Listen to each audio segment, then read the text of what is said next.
Buenas tardes, hermanos. Agradecidos a Dios de poder estar aquí en nuestra congregación. Nada como estar de vuelta en casa. Nos preparamos para continuar nuestro estudio. Hemos estado estudiando el libro de Deuteronomio. Vamos a iniciar hoy el capítulo 25, pero les recuerdo que antes verifique su teléfono. Si no lo ha hecho, póngalo en silencio o apáguelo. No necesita usted ningún tipo de distracción. Y vamos a estar leyendo de ese capítulo solamente los primeros 3 versículos. Deuteronomio, capítulo 25, versículos 1 al 3. Lea así la bendita palabra de nuestro buen Dios. Si hubiera pleito entre algunos y acudieren al tribunal para que los jueces los juzguen, estos absolverán al justo y condenarán al culpable.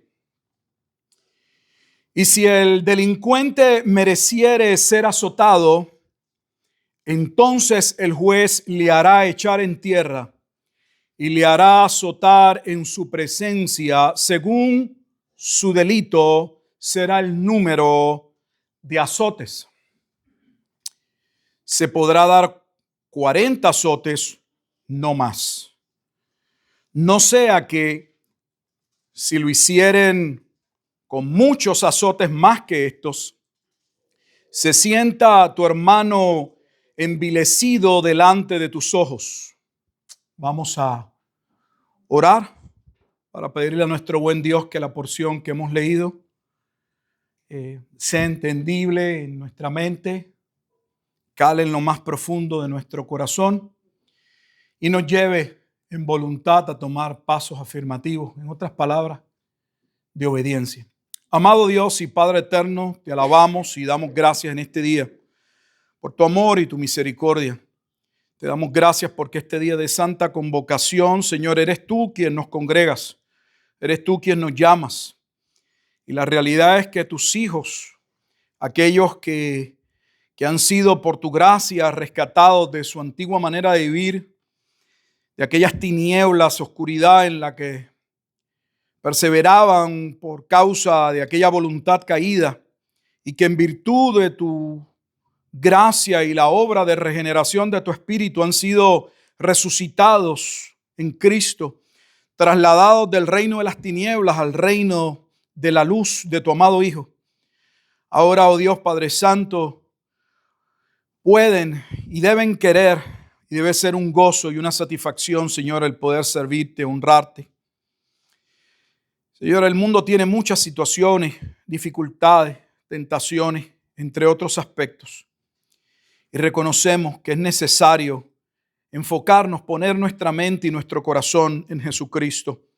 Como muy bien señaló el autor de la carta a los Hebreos, necesitamos despojarnos de todo peso y del pecado que nos asedia y correr, Padre Santo, con valentía, con perseverancia, la carrera que tenemos por delante. Puestos nuestros ojos en Jesucristo, el autor y el consumador de nuestra fe. Damos gracias, Padre Santo, por la palabra escrita y te pedimos una vez más que nos des el entendimiento para no solo comprender el significado en su contexto, sino poder aplicarla con veracidad y con entendimiento a nuestra vida. Bendice a tu pueblo que en esta hora se reúne no solo aquí, sino en muchos otros lugares un día como hoy.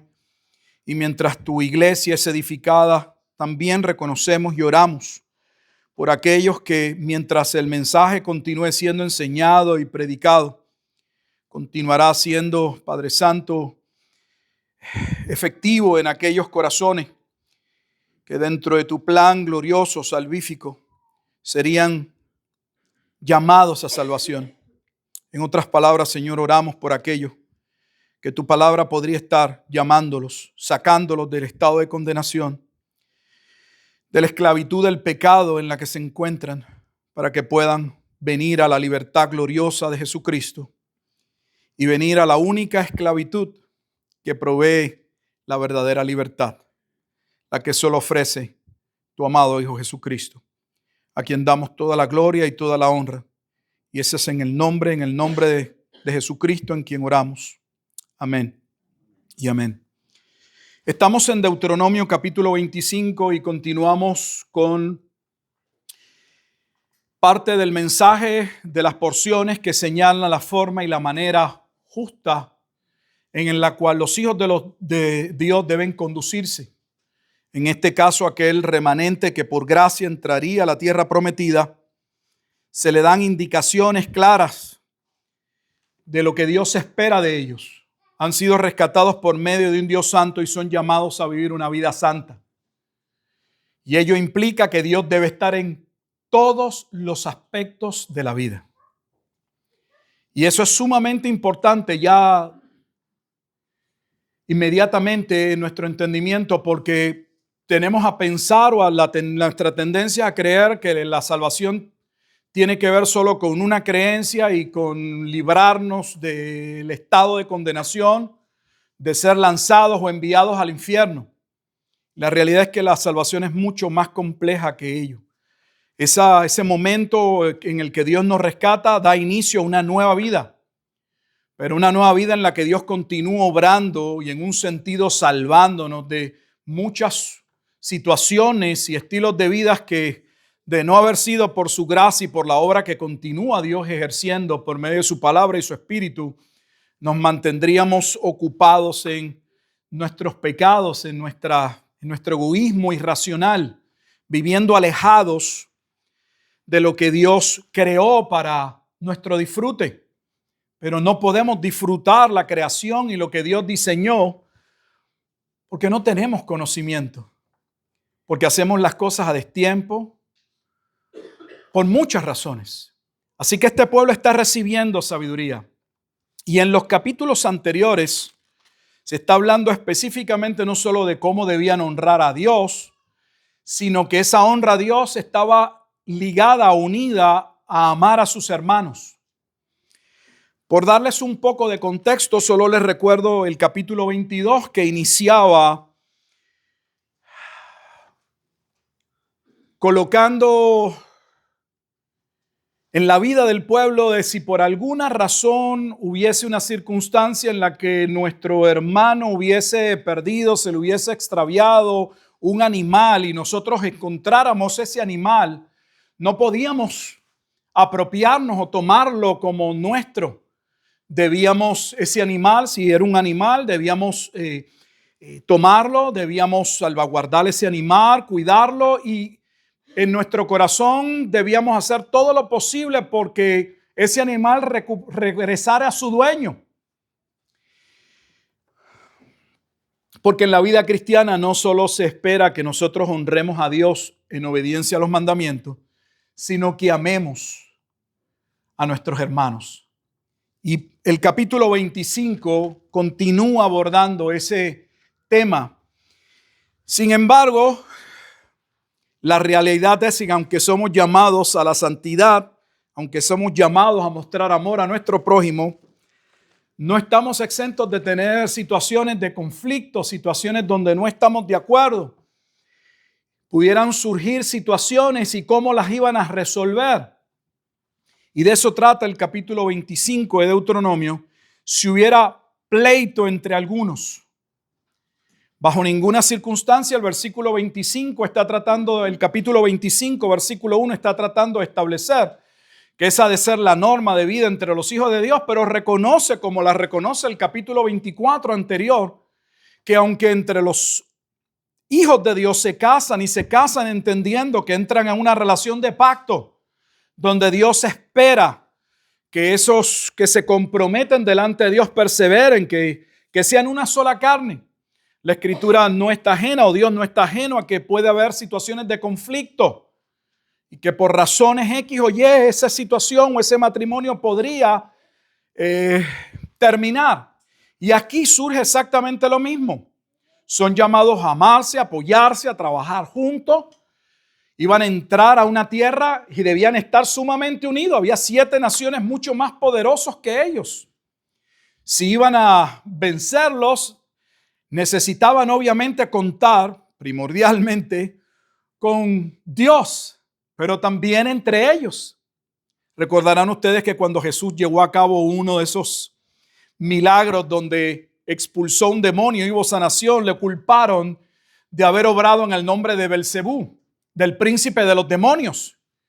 Y Jesús les dijo que les habló de lo ridículo, de lo necio, de lo tonto, de su argumento. Porque si Satanás iba en contra de Satanás, ¿cómo su reino iba a prevalecer? Pero también tiene que ver con nosotros y ver cuál es el principio detrás. ¿Puede un reino dividido permanecer? Pues la realidad es que no. El mundo lo sabe y no me quiero alejar, y por eso nos mantienen todo el tiempo en conflictos y en divisiones. Porque una de las mejores maneras de dominar y conquistar es divide. Divide y conquista. Y nos mantienen con conflictos entre negros y blancos, conflictos entre mujer y hombre. En todo lado el sistema propaga todo este tipo de conflictos. Abona, le echa leña, pone fuego. Porque fragmenta la sociedad más de lo que está fragmentada, y en esa desunión somos presa. Debían permanecer unidos. Debían trabajar como un equipo, el pueblo de Dios. Pero Dios no está enajenado de que dentro de las relaciones interpersonales hay conflictos. Quisiéramos que no hubiesen conflictos, pero los hay. Los hay en conflictos entre el matrimonio, hay conflictos entre padres y hijos, hay conflictos entre un vecino y otro vecino, porque no siempre estamos en la misma página, porque no respondemos o no necesariamente todos vemos el mundo, nos dejamos de seguir por las mismas reglas. Surgen conflictos por muchas razones. Pero ¿qué debían hacer cuando hubiesen pleitos o situaciones o conflictos? Debían trabajarlos de una manera muy diferente a lo que sucedería en un lugar o en un contexto donde no se tiene a Dios como la razón o la causa por la cual vivimos, y donde no se valora la vida del otro ser humano como una vida también apreciada. El valor de la vida es parte de lo que la Escritura establece. El respeto a la vida, porque la vida la da Dios y solo Él que la quita.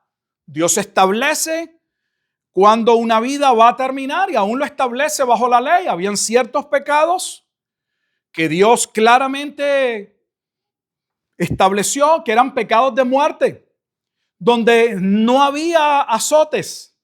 El azote sería la misma muerte. La persona en su pecado había declarado su sentencia sobre sí mismo, y el pueblo que estaba colocado bajo la autoridad de Dios tenían el llamado y el deber.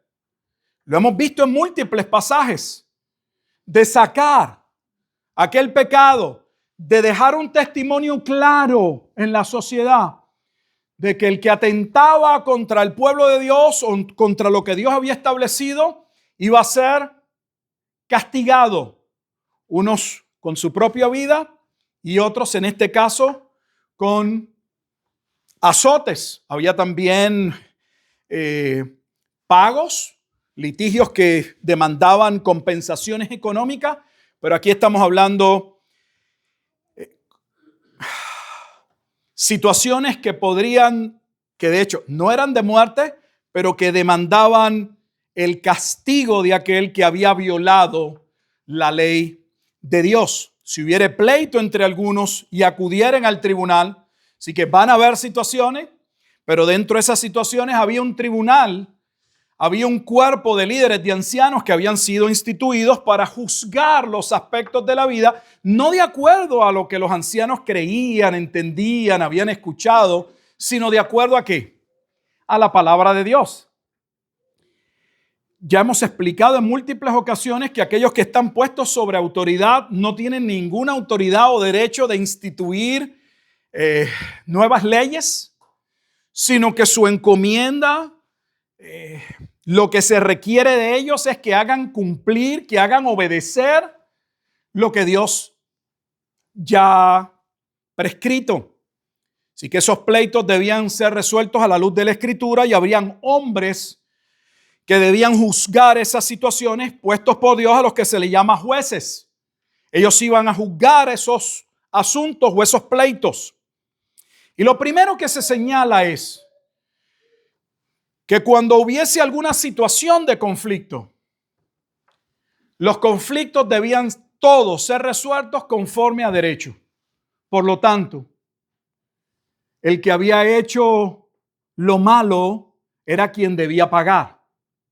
Se debía proteger al justo y se debía condenar al culpable. O sea que el sistema de derechos que vemos hoy parte de la Escritura, aunque no es manejado como la Biblia establece, donde si hay un pleito,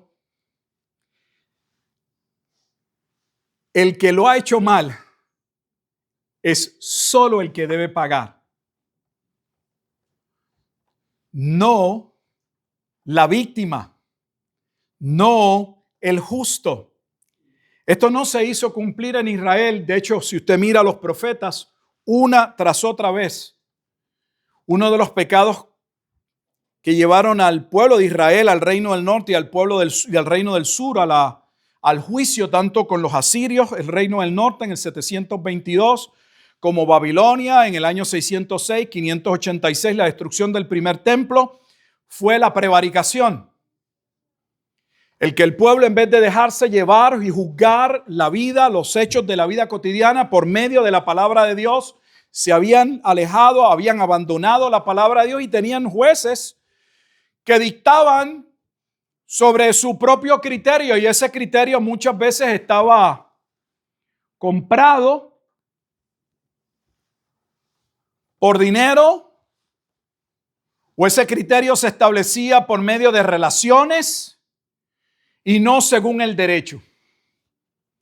Lo que significa que lo que está mal para el pueblo de Dios o dentro del pueblo de Dios está mal, no importa si es mi hijo, mi mamá, mi papá, el que sea. Lo que la Biblia declara como pecado es pecado.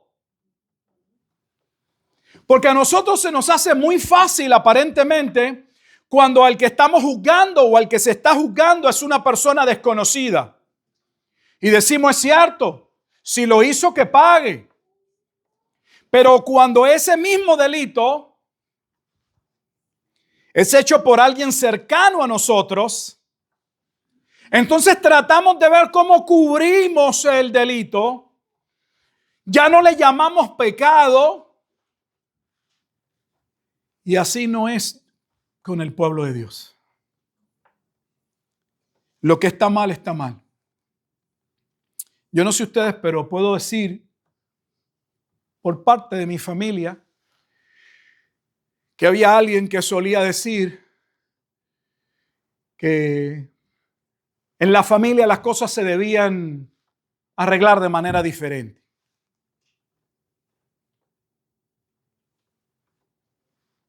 Que la sangre pesa más que el agua. Pero no. Lo que está mal, está mal. Y el pueblo de Israel tuvo problemas con acatar la palabra de Dios y llevarla a la obediencia. ¿Pero son solo ellos? ¿O nosotros también tendremos problemas?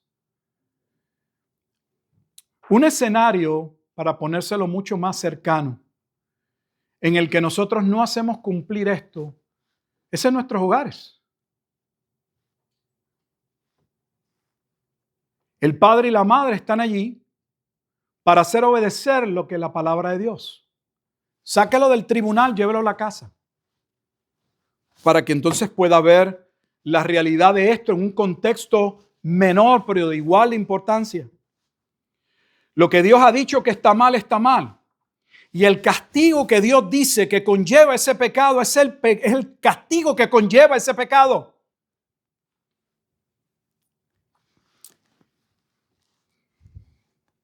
Pero nosotros tenemos problemas con ello. Dios dice que algo está mal, pero bendito mi hijito. Bendita mi hijita. Es que es mi papá y mi mamá. Es una titi. Hay que tenerle compasión. Así somos. Y está mal. Quiero que entienda que está mal. Usted y yo lo podremos justificar. Y la mayoría podrá hacerlo y sentirse bien. Pero delante de Dios, estamos honrando a los hijos, a un tío, a un abuelo, a alguien, a quien sea, por encima que a Dios. Estamos diciendo que lo que Dios demanda no es justo, no es correcto. Que Dios es muy severo. Estamos declarando que nosotros somos más misericordiosos que Dios. Ese es el mensaje que damos, aunque no lo digamos. Si hubiera un pleito, será juzgado por los jueces conforme a la palabra de Dios y en derecho, número 1. El que está mal, el culpable, debe pagar. Tenemos una tendencia muy natural a rechazar la ley y a no hacerla cumplir, o al menos no cuando no nos conviene. Porque cuando determinada ley nos es necesaria, nos cubre o la sacamos. Cuando queremos hablar de justicia, eso es injusto. El justo no debe pagar. Es quien ha hecho el mal. Por lo tanto, ¿cuál es el principio que luego la Biblia establece en el Nuevo Testamento? Que la ley principalmente se da no para el justo, sino para el que hace el mal.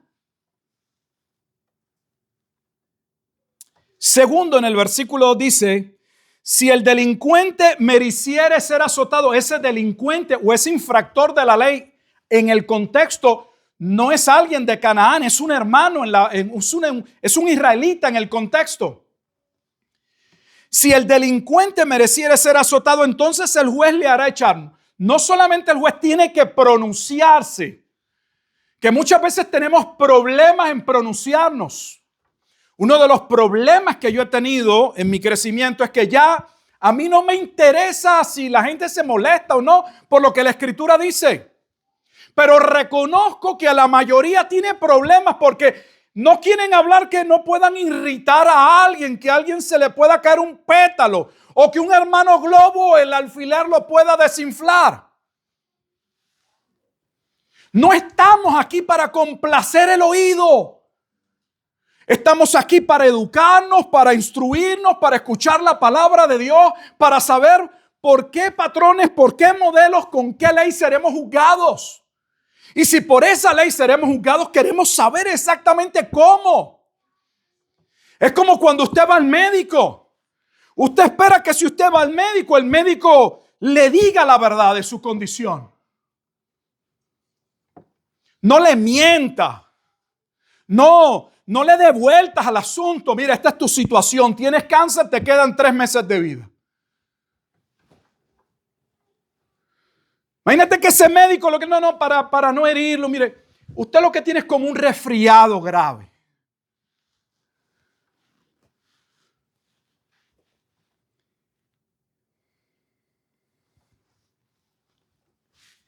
Ese juez tenía que juzgar. Pero nosotros no queremos ponernos en el papel del juez. Porque este mundo dice, no juzgues. ¿Quién eres tú para juzgar? La Biblia en ningún lugar señala que no juzguemos. Lo que señala es que no juzguemos sin un justo juicio, sin la Escritura. Que la vara con la que medimos sea la misma vara siempre. De eso habla la Escritura.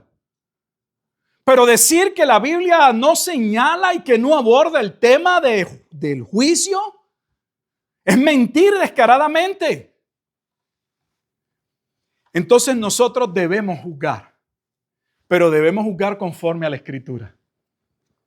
No conforme a preferencias, no juzgar bajo soborno, no juzgar bajo favoritismo, juzgar solo sobre la base de la Escritura. Pero debemos hacerlo. Y no solamente debemos juzgar, que significa asumir y tomar una posición de acuerdo a la Escritura. Eso es lo que significa. Porque a Dios no le interesa lo que usted piensa y lo que yo pienso. Vivimos en un mundo donde todo el mundo dice, están deseosos porque alguien reconozca lo que yo pienso. Lo que yo pienso conforme a lo que Dios ha dicho no vale de nada. Lo que Dios ha dicho es lo que debemos procurar. Así que Dios no está buscando la opinión de los jueces. Dios está buscando que aquellos jueces que Dios ha puesto para dirigir su pueblo, cuando se requiriese, juzgasen conforme a la Escritura.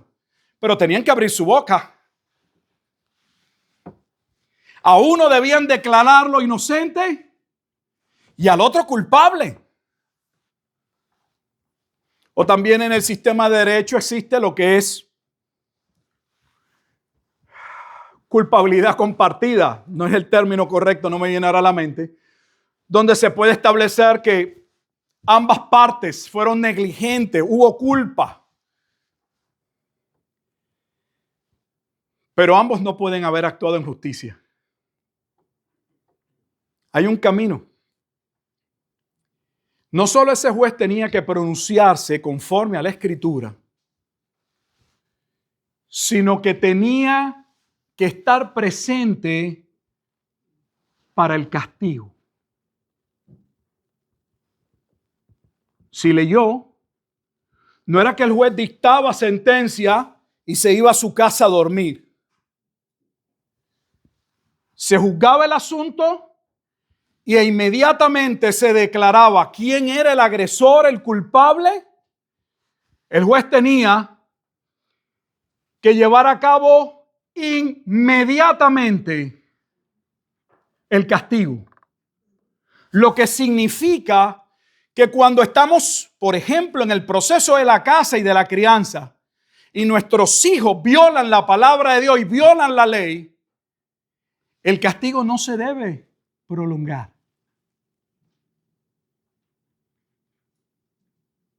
Es al momento. Porque si luego lo vas a castigar o va a tener un costo y él no va a poder asociar a Dios, ¿y por qué ahora después, al otro día me están pegando? Y nosotros sabemos que eso es de esa manera porque lo podemos ver y no piense que estoy haciendo la comparación de un hijo con un perro, pero en los entrenamientos tiene que ser al momento para que por asociación el perro entienda que hay cosas que tienen gratificación, que puede obtener algo o que le va a costar algo. No puede ser al tercer día. Él no va a asociar lo que él hizo mal este día con 3 días posteriormente. Tiene que ser al momento. Entonces no solamente debemos juzgar conforme a la Escritura, sino que debemos acatar y llevar a cabo el juicio que sea necesario. En el proceso es para la corrección. Ya veremos el tercer punto. Pero se tiene que llevar a cabo. El juez tiene que estar presente y el hombre debe ser castigado.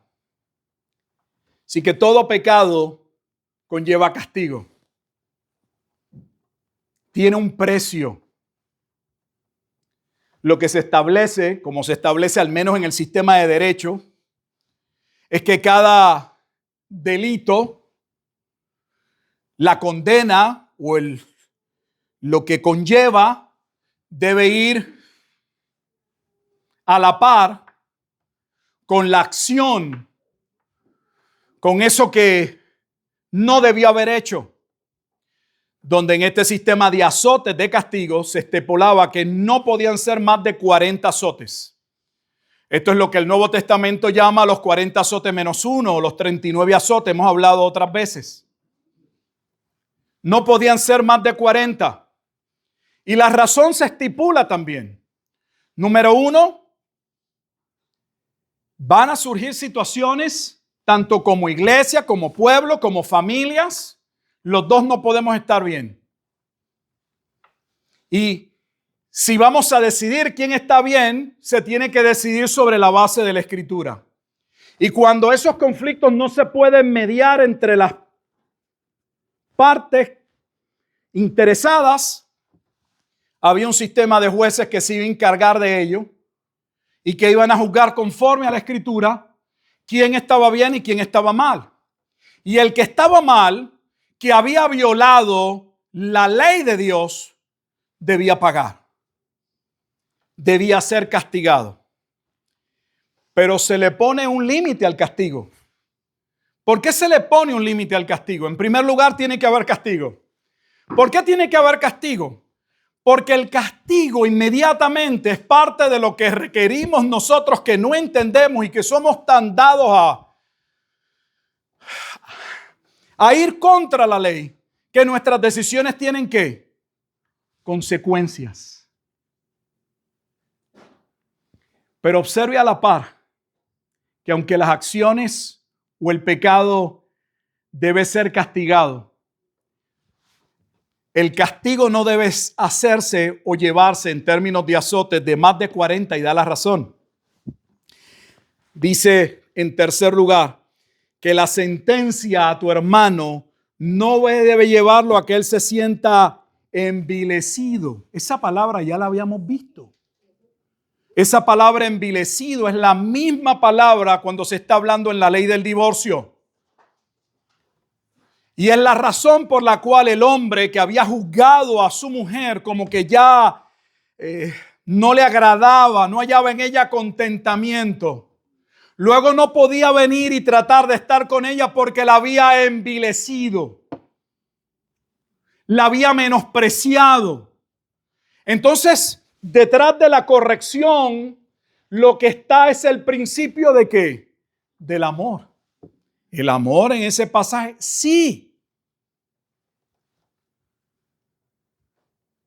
Porque la razón del castigo, la razón del pago por la desobediencia, no tiene como propósito dentro de la ley en los pecados que no conllevasen la pena de muerte, la destrucción del hermano, sino que la corrección del mismo.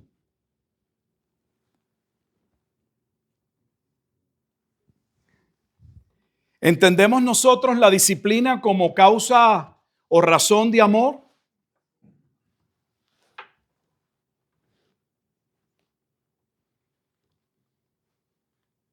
Si usted le habla a alguien de disciplina, de corrección, le dice, dime las primeras palabras que puedan venir a tu mente cuando alguien está llevando a cabo el proceso de disciplina o la disciplina o la corrección. Yo dudo que a alguien le venga a la mente la palabra amor.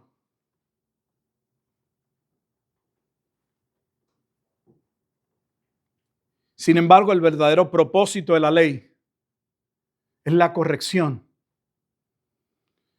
Es que el hermano entre en entendimiento.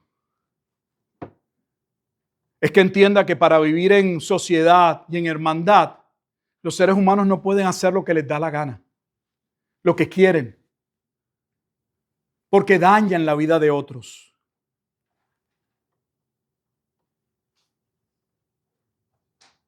Por eso él dice, lo vas a castigar, pero no pases de 40 azotes. Escuche bien, no dice que no merezca más de 40 azotes. Hay un castigo que no necesariamente es proporcional, pero la proporción no puede ser tal que destruyas a tu hijo, al que ha cometido la falta, al que se ha hallado violando la ley.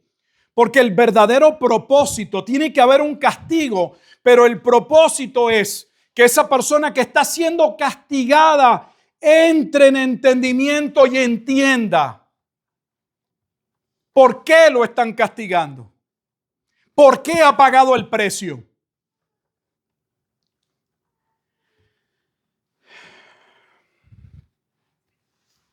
Se podrá dar 40 azotes más, no más.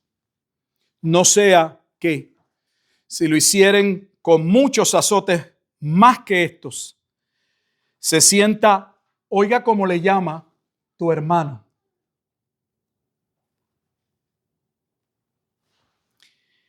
Envilecido delante de tus ojos. O sea que también cuando llevamos a cabo el proceso de disciplina o de corrección, debemos entonces preguntarnos si la verdadera razón por la que estamos disciplinando o corrigiendo, en el caso de que sean nuestros hijos, es porque realmente estamos procurando su bien o simple y sencillamente porque estamos descargando nuestra ira o nuestro coraje, y si lo estamos haciendo de esa manera no le estamos haciendo ningún bien.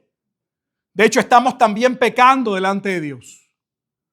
Porque entonces la razón por la que estamos castigando no es porque entendemos que Dios debe ser honrado y no es porque estemos buscando el bien de ese hijo, sino porque nos molestó, nos cansó. Y eso no está bien. Cuando no está en conciencia la razón por la que castigamos, podemos caer en lo que la sociedad puede llamar ¿qué? Maltrato. Básicamente, cuando hay un caso de maltrato, precisamente por eso se da. Porque en el momento en que se lleva a cabo la disciplina o la corrección, no se lleva a cabo entendiendo la razón. No se está amando a la persona, aunque usted diga, pero ¿y cómo puedo amar a una persona mientras la corrijo? Eso es lo que Dios hace contigo y conmigo todo el tiempo. Y Él le llama amor.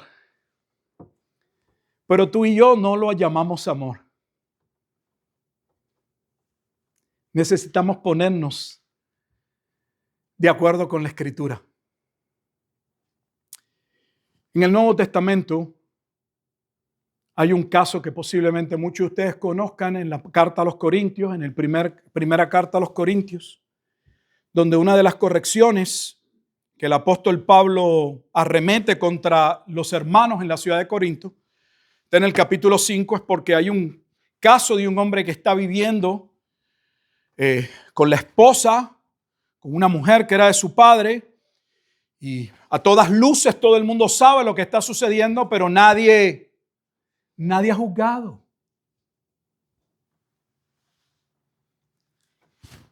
Y se alude a que no hay jueces entre ustedes que este tipo de situación que la corrijan, la disciplinen. Pero también vemos en la segunda carta a los Corintios que si bien Pablo dice que ese hombre no arrepentido debía ser sacado de la congregación, se le debía retirar el compañerismo hasta que no se arrepintiera. Cuando se arrepiente en la segunda carta, pone el mismo peso y el mismo énfasis y le dice a la iglesia, de la misma manera que lo disciplinaron, ahora le muestran amor.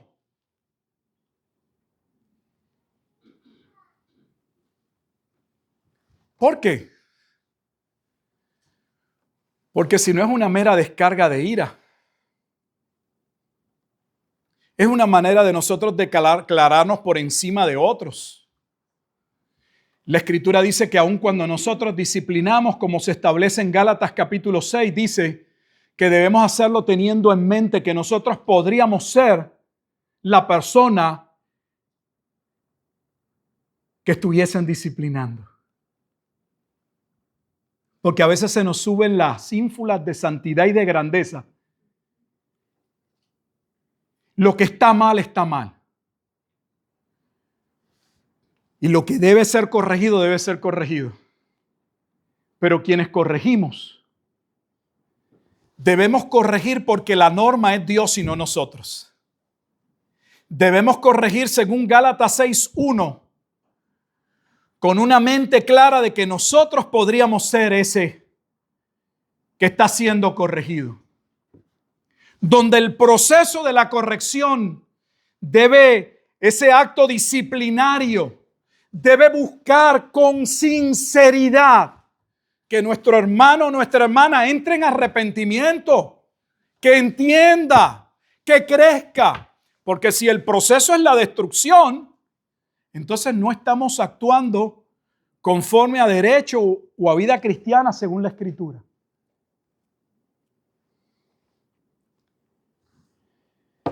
Todo esto es importante, pero creo que hay algo mucho más importante en esos primeros 3 versículos. Y es que yo puedo ver la salvación ahí. Te dirá, ¿qué tiene que ver Cristo y mi salvación en Deuteronomio 25, 1 al 3? Todo.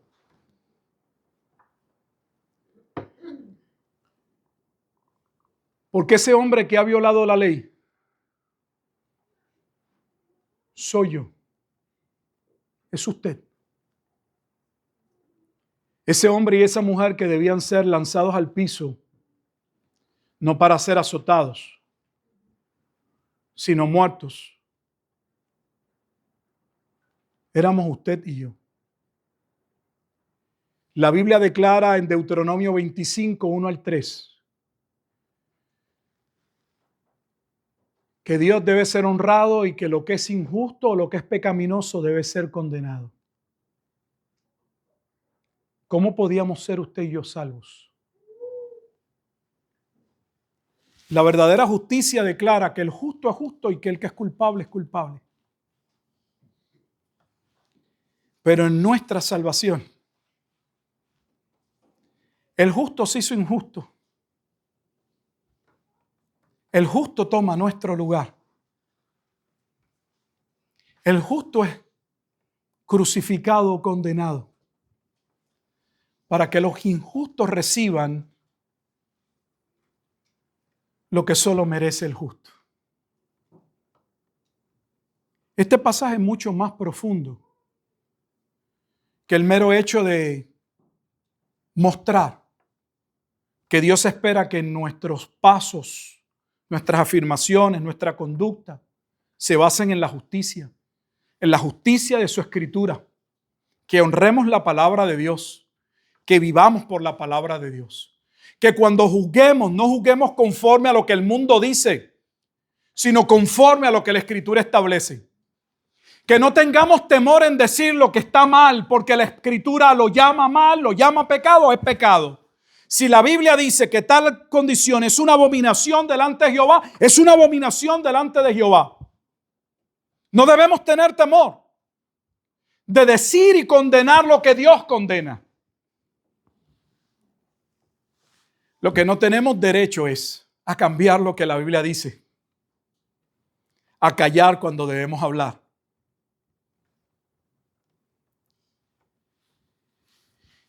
Y a no declarar al culpable inocente. Sin embargo, parece una contradicción este pasaje. Porque literalmente este pasaje nos condena.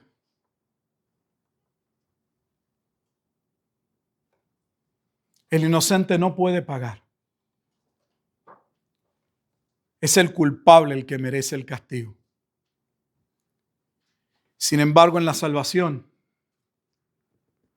ocurre lo que ya usted conoce, pero quiero leerlo frente a usted. Vaya conmigo a Isaías 53, versículo 4.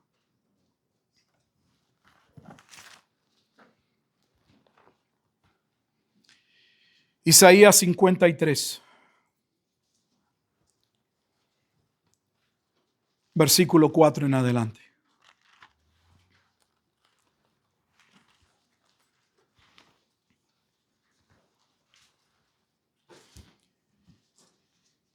Ciertamente, llevó él nuestras enfermedades y sufrió nuestros dolores. Y nosotros le tuvimos por azotado, por herido de Dios y abatido. Mas el herido fue por nuestras rebeliones, molido por nuestros pecados. El castigo de nuestra paz fue sobre él. Y por su llaga fuimos nosotros curados. Todos nosotros nos descarriamos como ovejas. Cada cual se apartó por su camino. Mas Jehová cargó en él el pecado de todos nosotros. Angustiado él, o sea, la actitud que asumió no fue la de quejarse. ¿Sabe cuántas veces Pablo recibió los 40 azotes menos uno? Segunda de carta a los Corintios dice que Pablo los recibió 5 veces.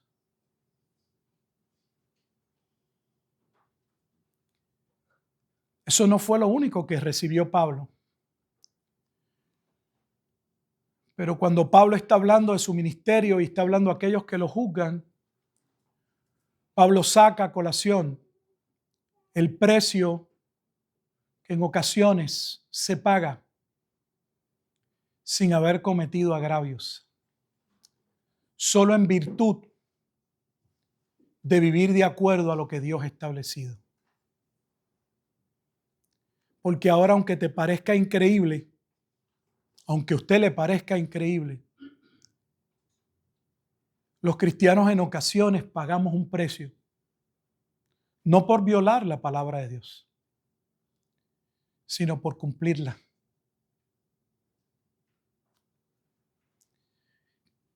Y quien nos castiga no es Dios,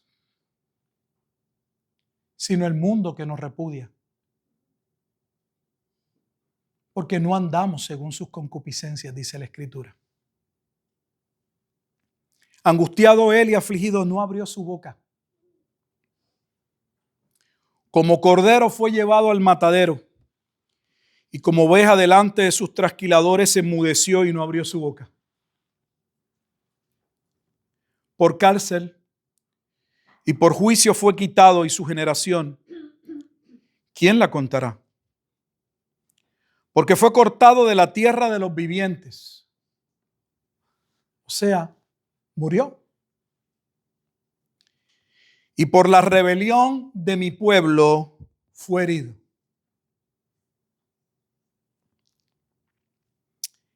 Y se dispuso con los impíos su sepultura, mas con los ricos fue en su muerte, aunque nunca hizo maldad, ni hubo engaño en su boca. Con todo eso Jehová quiso quebrantarlo, sujetándole a padecimiento. Cuando haya puesto su vida en expiación. El pecado o la ofrenda, debo decir, de la expiación es un sacrificio que se ofrece a Dios en rescate.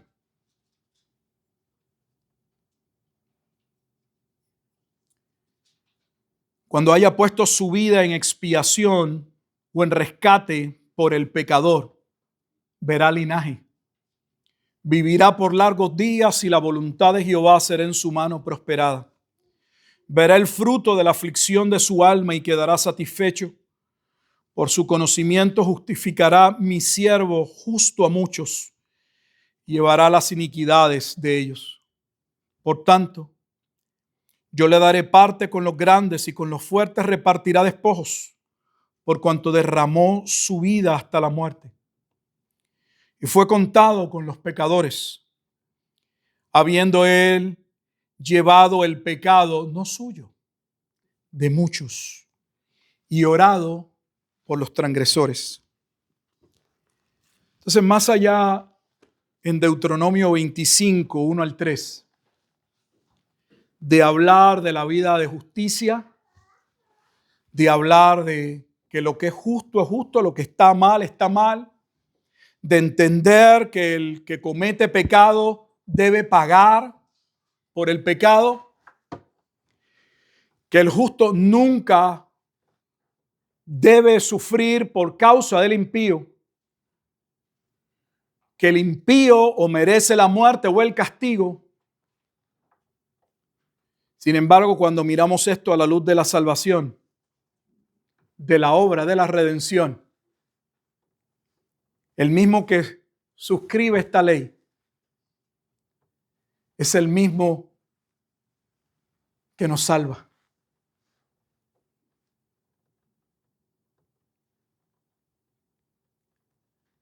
Donde el juez justo que debía condenarnos, Cristo, toma nuestro lugar. Él no declaró que éramos inocentes. Somos culpables. Pero a diferencia de este juez, que solo quedaría allí mirando que se cumpliese la sentencia, Cristo, como el juez justo de los que por gracia serían salvos, tomaría el lugar de los que merecen el castigo.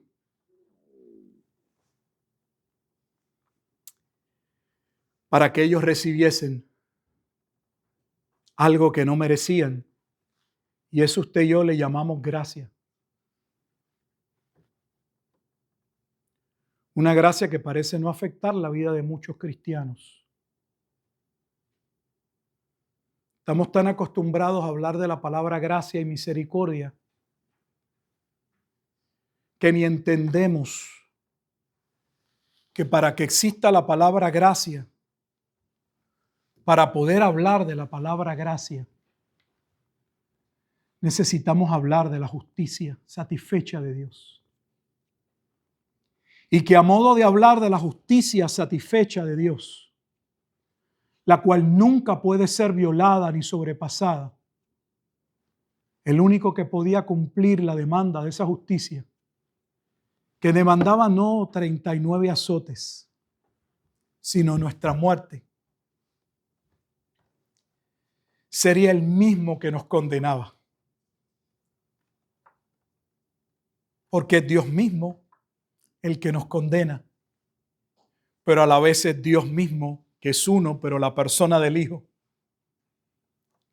quien se dispone a ser el que se dobla, no a recibir los azotes, a recibir lo que Gálatas capítulo 3 dice, la maldición de la ley, para que nosotros recibiésemos algo que no merecíamos. Y hablamos de la gracia y del sacrificio y del amor de Dios, pero se nos olvida en ocasiones. Creo que más de lo que nosotros estamos dispuestos a aceptar, que para que ese amor nos alcanzase, la justicia de Dios fue satisfecha y Cristo tomó nuestro lugar.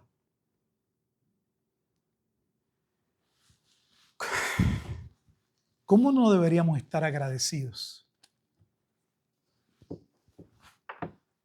¿Qué más necesitas al Evangelio para que te lleve a vivir una vida, que le lleve a vivir una vida de entrega a Dios? Yo no sé qué las iglesias están buscando o procurando. Desconozco. Pero tal vez porque usted ignora, aunque no creo que la mayoría de los cristianos son ignorantes, sino que lamentablemente todavía en nuestro pecado no podemos ver como Pablo oraba por la iglesia de Éfeso, que entendieran la grandeza del amor de Dios. Hablamos de ese amor, pero cuando usted hable de ese amor, recuerde a Cristo pagando el precio. Véanlo en la cruz, crucificado por nuestros pecados. Y luego pregúntese si eso era justo.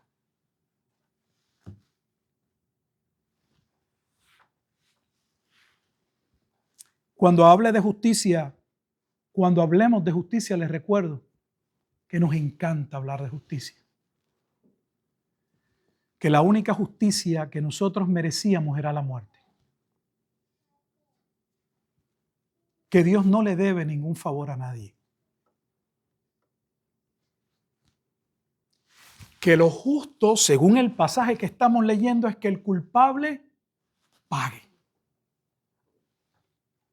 Eso es justo. Lo que es contrario, lo que va por encima de esa ley, sin violarla, porque si hay un pago, es que Cristo estuviese dispuesto a tomar nuestro lugar. Si usted no entiende el Evangelio, no va a comprender la inmensidad del amor de Dios. Pero en iglesias que solo se dedican a hablar de lo bonito que somos, de las metas que podemos alcanzar, las personas están enajenadas de la realidad, de la condenación, de que éramos, cuando la Biblia dice que éramos hijos de ira, éramos hijos de ira. Pero no lo entendemos. El peso de lo que eso significa o significaba. Sí que no, que lo único que miramos es el amor de Dios. Y creemos que conocemos el amor de Dios.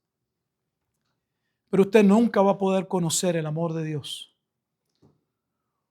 o en empezar a entender ese amor de Dios sin entender que ese amor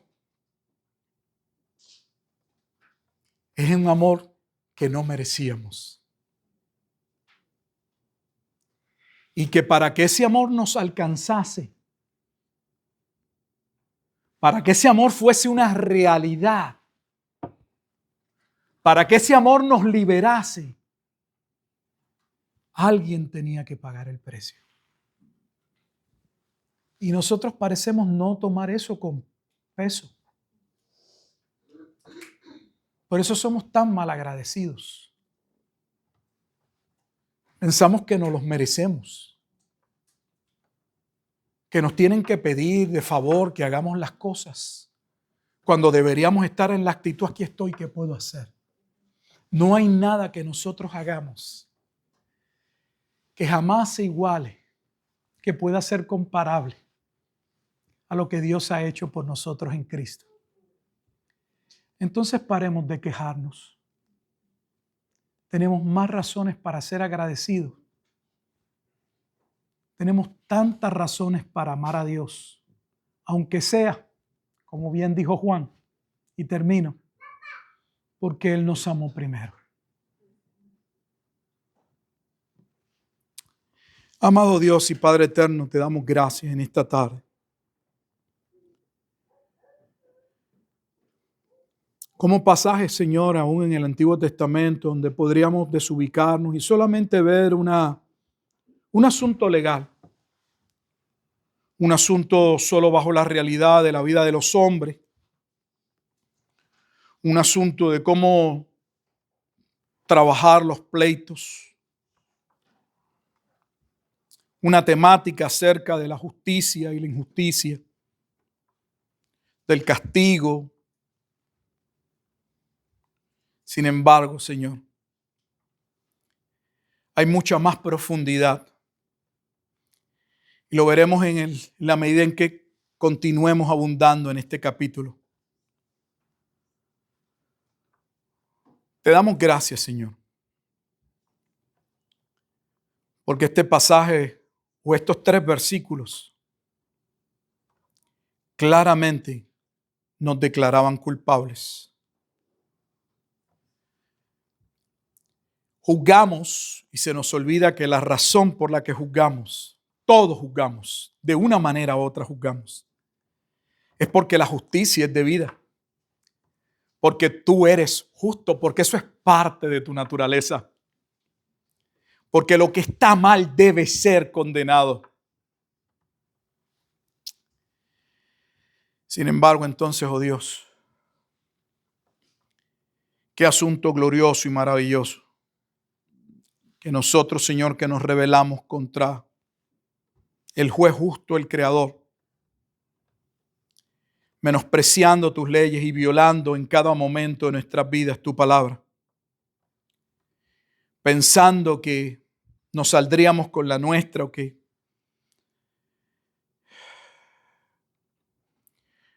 no sería tan duro nuestro castigo y somos expuestos a la realidad de que merecíamos no 39 azotes, merecíamos la muerte. Y qué maravilloso, Señor, que tú en tu gracia y en tu misericordia nos hayas dado vida en Cristo.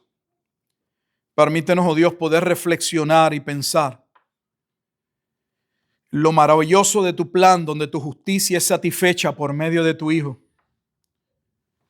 donde el costo del pago es dado por medio de Dios el Hijo, para que los injustos sean declarados justos, mientras el justo era condenado como un impío, en una transferencia que no viola la ley, que va por encima de la ley y muestra cómo Pablo establece el más grande amor. Aquel que está dispuesto a dar su vida por otro. Pero tal vez aún todavía, oh Dios, no entendamos y pensemos que podría haber un hombre que estuviese dispuesto a dar su vida.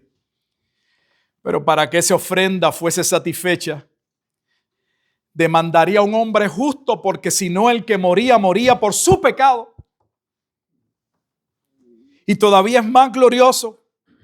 Solo esa demanda podía ser satisfecha si el que iba a morir no merecía morir. Lo que significa que ningún hombre, ningún humano podía jamás satisfacer esa demanda.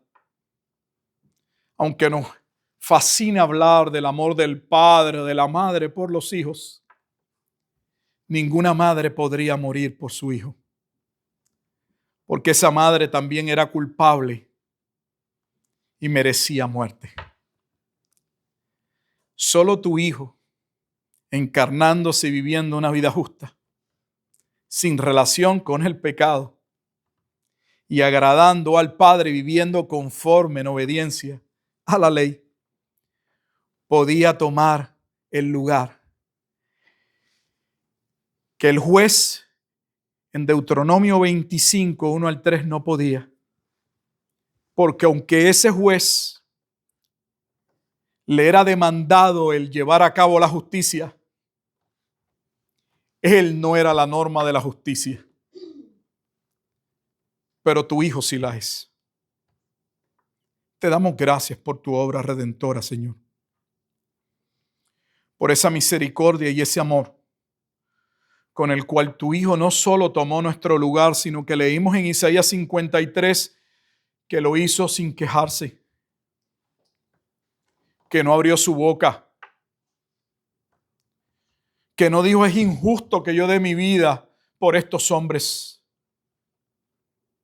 Mientras nosotros lo injuriamos, mientras nosotros lo maldecíamos, mientras nosotros lo declarábamos que estaba pasando por el juicio de Dios, cuando realmente estaba cumpliendo y satisfaciendo la justicia de Dios, para que muchos, para que todos aquellos que en virtud del soberano plan de Dios serían llamados a salvación, pudiesen recibir lo que nunca hubiesen alcanzado en vida.